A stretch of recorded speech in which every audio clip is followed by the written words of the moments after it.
Hello crafters, today I'm going to be showing you how I package my cards for sale at craft fairs and farmers markets and things like that to keep them protected and as beautiful as they possibly can be. So if that sounds fun, please like, comment and subscribe to my channel and stay tuned.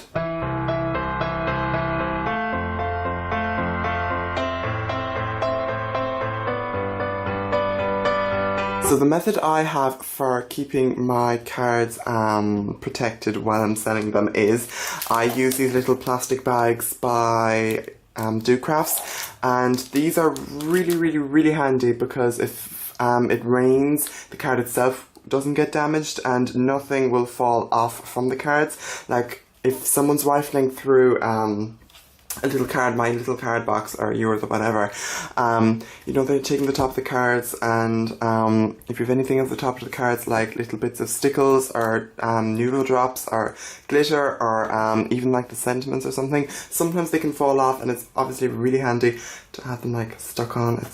It comes in handy, and yeah, and also they're waterproof and the cards won't get damaged. Like literally I've not had a single card damaged that's been in one of these things. So what I actually like to do is obviously I mount my card and everything, so it's like that, and then I get my envelopes. I get these, I think in like a stationery store, and I think they're like 100 for €3 or something like that, which is actually not that bad. They're pretty standard envelopes, and yeah, they're very good. I think they're high quality enough, but they're still cheap enough, so like it's not too much money for me. If you're really doing really luxury cards, obviously please have luxury packaging and especially luxury envelopes. It'll make all the difference. But since I'm kind of like just doing it as a hobby, mine don't have to be too luxury. And yeah, I mean, at the end of the day, it's just an envelope.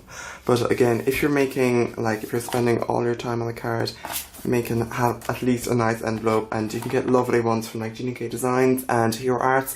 Mine are again just plain white ones from a stationery shop. I think they're ideal for me personally.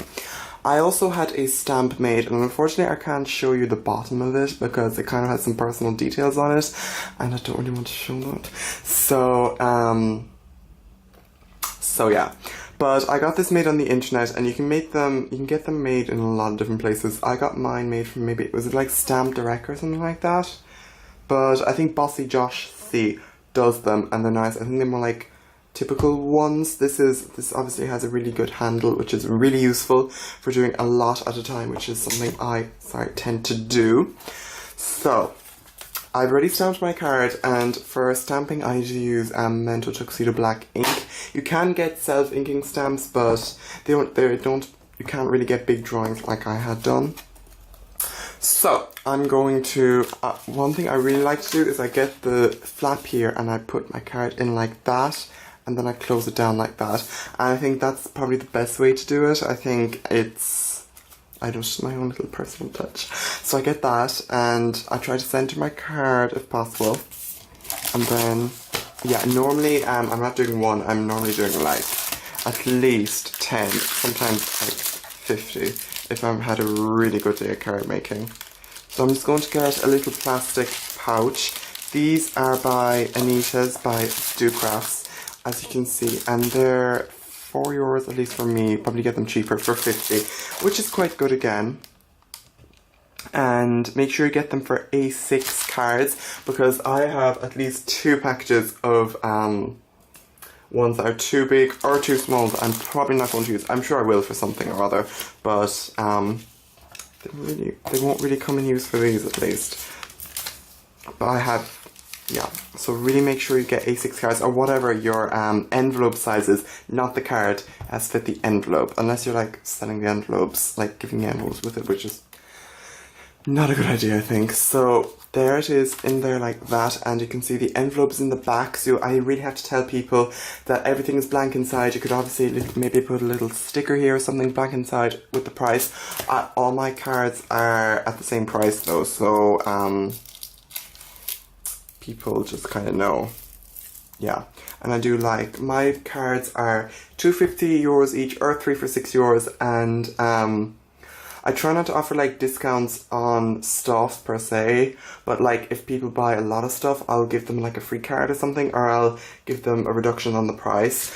And if you have a lot of cards made, like I literally have like a couple of hundred cards. It's actually crazy. I like to give people cards like when they buy something, or like they buy 2 things, or they buy a lot of stuff. It's nice to give them a little card. They really enjoy that.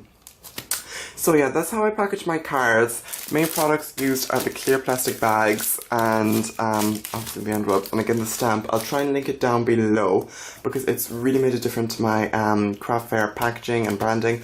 And I also try to give little pouches to people. I have these little pouches that I got. Someone gave me like 10,000 pouches, it's crazy. So I'm currently trying to use them up, the little black and white pouches, and I think I'm just going to get them now. So these are the pouches I was talking about. They're really nice just to kind of slip in your card into. Normally people just put them in their handbags, and it kind of saves you having to give them like a big bag just for a card if that's what they're buying. Obviously if they're buying more things you give them back, whatever. And my big thing is always ask if they want a bag, because if you automatically do it, you just go through bags so much faster. And most of the time people actually don't take bags. Like, for the things I sell, they're really small and nice, they just slip them into their handbag. And I always give them this pouch though, but and these are much cheaper than like big carrier bags, and again I got them free, so I can't say much, but it'll definitely save you money on bigger bags. So that's a good little trick, and then you can just fold it up and it's cute and adorable.